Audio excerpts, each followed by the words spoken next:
Faça parte desse time. Casa de Educação Popular. Olá pessoal, tudo bem com vocês? Então, nós estamos aqui para gravar a terceira aula da série Ligações Interatômicas do capítulo 7 do nosso material didático. Nós vimos na primeira aula as ligações iônicas, vimos depois as ligações covalentes e agora a gente encerra então com as ligações metálicas. Só para fazer uma recapitulação rápida, básica, resumida, nós então, ao ver as ligações iônicas, vimos que elas são formadas a partir de um metal que se junta com um ametal para formar um composto iônico, um composto sólido cristalino, iônico e neutro. Os metais tendem a perder elétrons, enquanto que os ametais tendem a ganhar elétrons. Isso se resolve muito fácil, um perde, o outro ganha, acabou, finalizou o processo. Eles então mudam as suas cargas, um vira cátion positivo, o outro vira ânion negativo, os opostos se atraem, se juntam e formam um composto neutro. Na ligação covalente, nós temos então um ametal que se junta com outro ametal. Os dois tendem a ganhar elétrons. Então, como é que eles resolvem isso, posto que os dois têm que ganhar? Eles compartilham os elétrons da camada de valência. Por isso são chamados, então, essas ligações de ligações covalentes. Os compostos formados a partir dela são, então, os compostos moleculares. Eles também são neutros. Os átomos são átomos de ametais. Então, de forma alguma, eles irão conduzir corrente elétrica. Já os iônicos, quando no formato sólido cristalino, não conduzem corrente elétrica porque eles estão neutros. Já quando dissociados em água ou então em fusão líquido, quando os íons se separam, eles então passam a conduzir corrente elétrica porque adquirem carga. Já os compostos metálicos são formados então por um metal que se junta a outro átomo de metal, formando então aqui os compostos metálicos. Veja, o metal tende sempre a perder elétrons. O outro metal da mesma forma. Como é que eles resolvem isso, posto que os dois têm que perder? E lembrem-se, quem perde elétron, perde para algum lugar. Ele não vai perder por nada, por vácuo, simplesmente para o meio. Ele tem que perder esse elétron para algum lugar. Então, quando os átomos de metais se juntam, formando então os compostos metálicos, eles vão perder os elétrons para o mar de elétrons livres. E aqui então eu formo o composto metálico com uma variedade, ou melhor, com uma quantidade gigantesca de elétrons girando em torno do composto como um todo, formando um verdadeiro mar de elétrons livres. O que acontece aqui? Eu tenho cargas. Ou seja, se a gente retorna lá no nosso amigo Thomson, que conclui que corrente elétrica é a corrente de elétrons, são os elétrons alinhados, e eu só consigo alinhar esses elétrons se tiverem elétrons para alinhar, como ocorre, por exemplo, com os íons livres lá dentro da água e não com os íons no composto sólido cristalino. Já aqui eu tenho um mar de elétrons livres em torno do composto como um todo, eu tenho uma gigantesca e imensa quantidade de elétrons que eu posso alinhar formando a corrente elétrica. Por isso, os metais são excelentes condutores de corrente elétrica. Logo, nós iniciamos essa aula diferente, respondendo um pouco da pergunta anterior. Por que o metal é tão diferente da água e do composto iônico cristalino do sal de cozinha? Por que ele conduz corrente elétrica? Mas deixo ainda uma outra pergunta para você. Por que, se eu pegar, por exemplo, uma barra de ferro, ou um pedaço de ferro mesmo, que seja uma colher, um talher, e eu entortar ele várias vezes, eu vou quebrar esse talher? Vamos lá? Vamos responder isso lá dentro. Vamos para o slide, entender isso daí. Eu sou Fábio Barros, sou educador de Química da Casa de Educação Popular e hoje nós vamos estudar então as ligações metálicas. Vamos lá? Então, gente, da nossa série de ligações interatômicas, as ligações químicas, nós, continuando no capítulo 7, vamos então ao nosso último vídeo da série de ligações interatômicas. Nós somos a Casa de Educação Popular e nos pautamos por um projeto popular para a educação. O nosso tema gerador, então, são as ligações químicas, as ligações metálicas. Beleza? E qual a ideia, então, a partir das ligações metálicas? Nós temos, como já vimos, as ligações iônicas sendo pautadas por átomos que doam e perdem elétrons. Ligações covalentes são aquelas em que os átomos compartilham elétrons, pois são todos ametais e tendem a receber elétrons. As ligações metálicas, todos tendem a doar elétrons, porque são todos metais. Porém, esses átomos precisam doar elétrons para algum lugar, e é aí que está a situação. Eles vão doar elétrons para onde? E é aí que nós vamos ver como funciona, então, o pressuposto desta ligação. Dentro da decodificação, nós temos que recordar: ligações metálicas são formadas a partir de metal mais metal. As ligações metálicas são formadas, então, por átomos que tendem a perder elétrons para se estabilizar, mas tem que perder este elétron para algum lugar. E eles vão perder este elétron para uma estrutura chamada de mar de elétrons livres. Esses átomos que formam as ligações metálicas, eles vão se juntar e vão formar as chamadas ligas metálicas ou compostos metálicos. Beleza? E como funciona, como ocorre então a ligação metálica? O pressuposto é muito simples. Esses átomos precisam perder elétrons para se estabilizar. Por exemplo, se eu pego o átomo de sódio, eu recordo que ele está na família 1A. Se ele está na família 1A, ele tem 11 elétrons, ele tem um elétron na última camada, e pelo total do seu número atômico, ele vai ter 11 elétrons. Veja, na primeira camada ele possui 2, na segunda camada ele possui 8, e na última camada ele possui 1. Significa que se ele perde esse elétron da camada de valência, ele perde também a sua camada e vai ficar apenas com 8 elétrons na última camada, o que condiciona ele à estabilidade. E é isso que vai ocorrer. Ele vai perder este elétron para se juntar a outros átomos de sódio e formar o composto metálico. Se a gente observa aqui, todos os átomos de sódio estão com um elétron na última camada.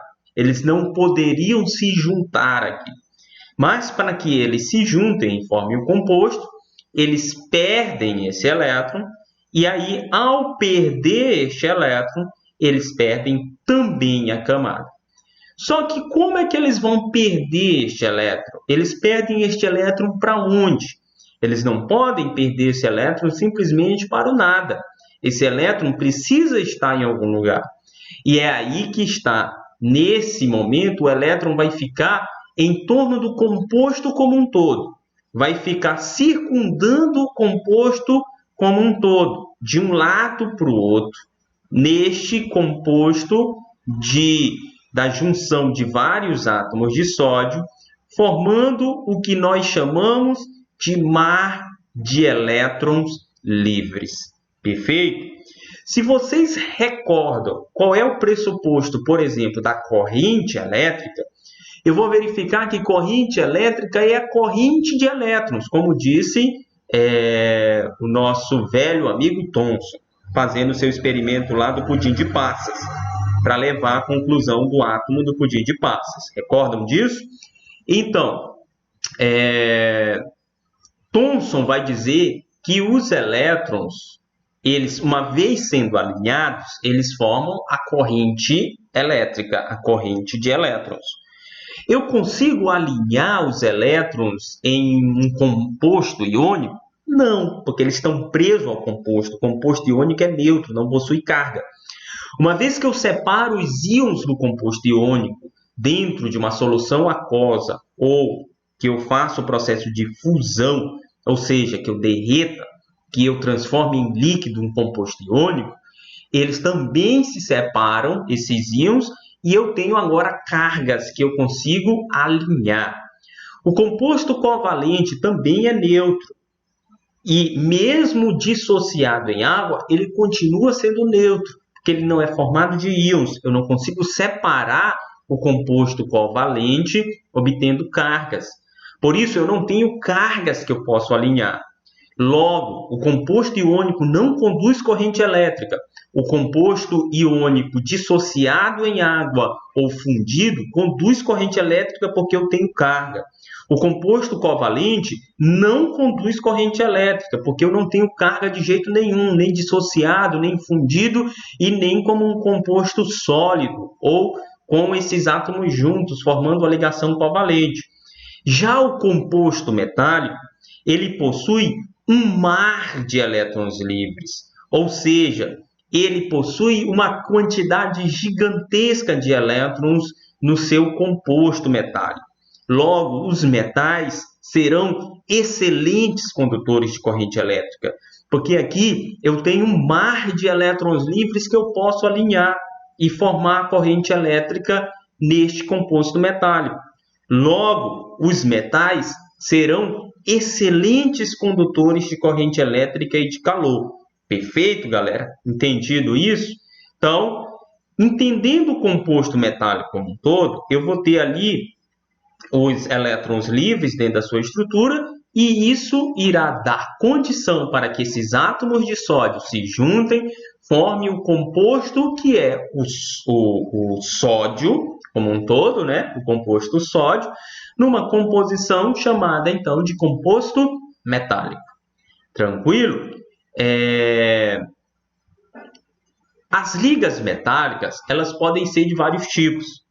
Lembrem-se, isso cai no Enem também. Não cai com tanta frequência quanto as outras ligações, mas o que é mais importante a gente entender aqui é quem são essas ligas metálicas. As ligas metálicas, então, as mais importantes estão aqui. Por exemplo, latão é formado de cobre e zinco.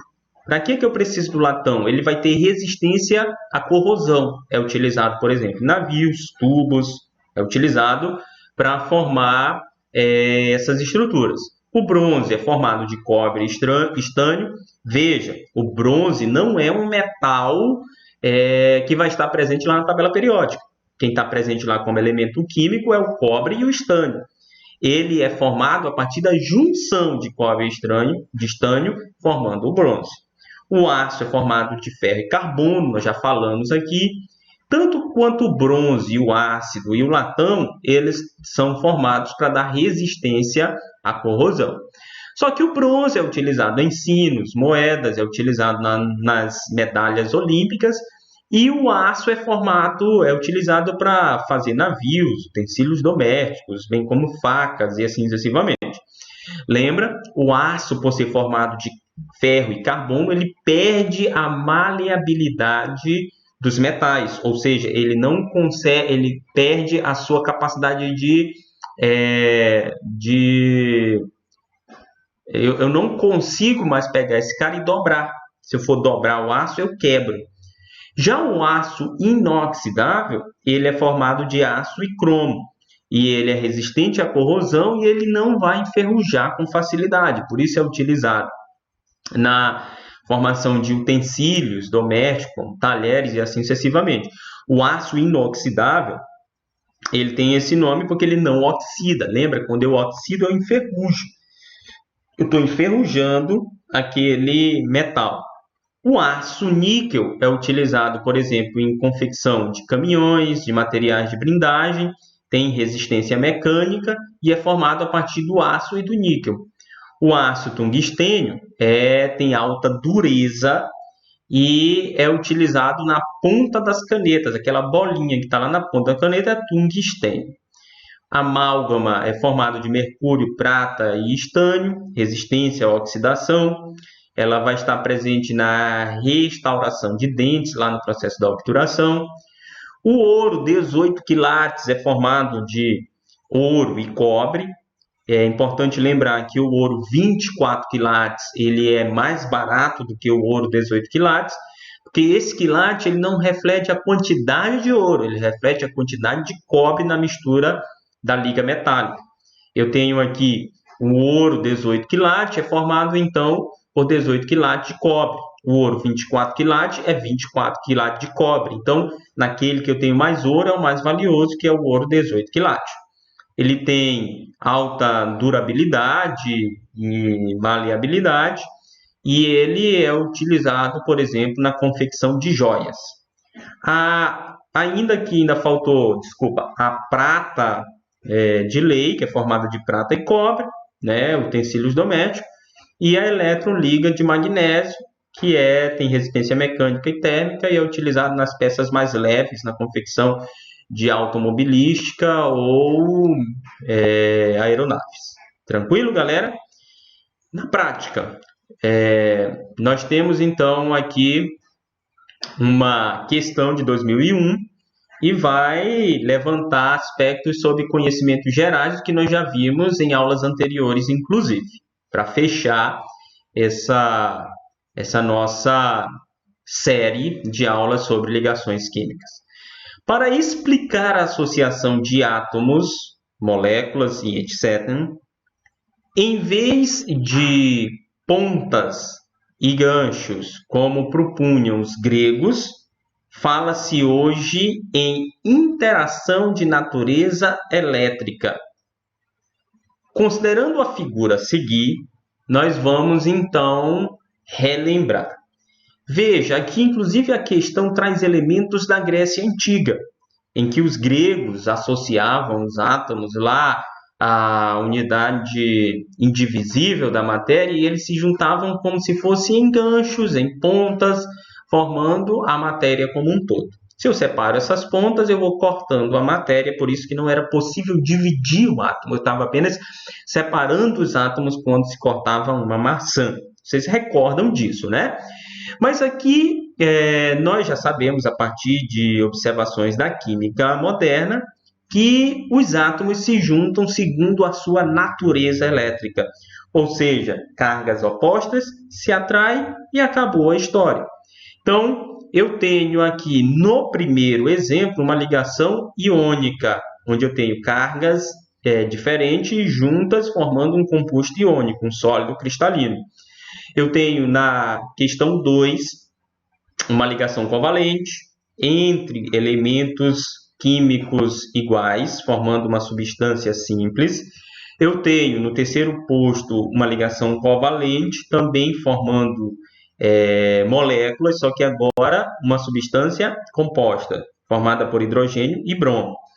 Eu tenho na questão 4 a junção entre moléculas. Vocês estão vendo que eu tenho dois traçados diferentes. No traçado normal, eu tenho a junção entre átomos. No traçado pontilhado, eu tenho a junção entre moléculas. Então, eu tenho aqui uma ligação intermolecular. Não é uma ligação interatômica, mas isso já é um pressuposto para o próximo assunto. Mas vamos vendo que eles se interligam, por isso é importante entender e estudar na sequência. E temos aqui a ligação metálica, onde eu tenho a formação do mar de elétrons livres no composto metálico. A partir desse entendimento, nós podemos concluir: sob as ideias atualmente utilizadas para explicar as ligações entre as partículas, qual a afirmação está correta? Letra A. Os átomos não se ligam compartilhando elétrons, como na camada de valência observado na figura 2. Na ligação covalente, eles se juntam na figura 2, compartilhando os elétrons na camada de valência. Por isso se chama covalente. Então, a questão está errada. Eles se ligam pelos elétrons da camada de valência. Partículas dotadas de dipolo elétrico não pode se atrair através dos polos elétricos de sinais contrários? Claro que nós já sabemos que sim, né? Nós sabemos que as partículas que têm polos opostos vão se atrair. Então, obviamente, a B está errada. Cátions não são atraídos por ânions, como ocorre na ligação iônica da figura 1. É óbvio que os cátions, que têm cargas positivas, são atraídos pelos ânions, que têm cargas negativas, formando o cristal neutro, tá? O sólido cristalino neutro do composto iônico. E por último, quer dizer, a letra D ainda, na ligação metálica, cátions estão imersos no mar de elétrons livres, deslocando-se ou mexendo-se livremente, mantendo unidas as cargas elétricas de sinais contrários, como ocorre, por exemplo, na figura 5. Isso está correto? Tá. O mar de elétron mantém os átomos juntos em um composto metálico. É por isso que quando eu pego um metal, por exemplo, só observando aqui, nós já sabemos que é a letra D, eu consigo então mexer ele várias vezes, para cima e para baixo, até que eles quebrem. Por quê? Porque eu estou deslocando o mar de elétrons livres de um lado para o outro e eu então separo aquele metal. Perfeito? As ligações de polo podem ser especialmente forte quando envolve átomos de hidrogênio e átomos de carga eletronegativa baixa. Isso está correto? Não. É quando eu tenho o átomo de hidrogênio, que é extremamente positivo, se juntando a uma carga eletronegativa alta. E aí eu tenho uma ligação de polo forte. Uma ligação de polo mais fraca seria entre o átomo de hidrogênio e um com eletronegativa baixa. Perfeito? Então, a questão correta aqui é a letra D. Essa questão tem nível mediano, se ela caísse, por exemplo, no Enem. Tranquilo? Concluímos, então, que os compostos metálicos possuem brilho, apresentam elevados pontos de fusão e de ebulição, com exceção do mercúrio, do césio e do frâncio. O mercúrio já está líquido à temperatura ambiente. São bons condutores de calor e eletricidade pela concentração do mar de elétrons livres, que eu posso alinhar, e são maleáveis e dúcteis. Ou seja, eu consigo entortar uma barra de ferro, entortar uma barra de alumínio e assim sucessivamente. Perfeito, galera? Então, era tudo isso que eu tinha para dizer sobre isso neste assunto. Com isso, a gente finaliza, então, a nossa sequência de ligações interatômicas. E a partir da próxima aula, entramos em uma nova sequência, que são as ligações intermoleculares, a partir do capítulo 8. Ok? Obrigado. Então, galera, como acabamos de ver, os metais, eles são formados pela junção de átomos, todos com a mesma carga, mas unidos por um mar de elétrons livres que, pelo diferencial de carga, mantém esses átomos juntos. Bem como os gregos diziam que ao cortar uma maçã eu posso separar os átomos, mas não agora pensando do ponto de vista dos ganchos ou de qualquer outra coisa que estaria juntando o que eles chamavam de partículas indivisíveis, nós temos agora esse diferencial de carga que juntam os átomos no composto metálico. Se eu então faço um movimento contínuo no metal, sempre na mesma direção, eu começo a separar os elétrons de um lado para o outro, fazendo com que os átomos com a mesma carga fiquem ali livres para que eu possa então separá-los. Por isso que naquele lugar então vai aquecer, é por isso que eu consigo então quebrar o metal nesse formato. Então, galera, sabendo disso, lembrando dos gregos e pensando já no próximo assunto, esse foi o último vídeo da sequência do capítulo 7 de ligações interatômicas. Agora a gente entra numa nova sequência que são os vídeos de ligações intermoleculares, para entender como as moléculas se juntam para formar as substâncias e como as propriedades dessas substâncias são influenciadas pelos tipos de ligação que estão entre as suas moléculas. Para receber este e outros conteúdos a mais, não esqueça de assinar o canal, colocar o dedinho lá no sininho para receber notificações quando a gente postar um vídeo novo. Também dê uma ajuda lá, curta o vídeo e dê a sua contribuição, faça o seu comentário, dê sugestões, tire suas dúvidas, compartilhe esse vídeo com outros amigos. Nos ajude a chegar a 1000 inscrições que a gente então começa a fazer lives, beleza? E podemos te ajudar ainda mais. A gente se encontra então no próximo vídeo com ligações intermoleculares. E até lá, falou!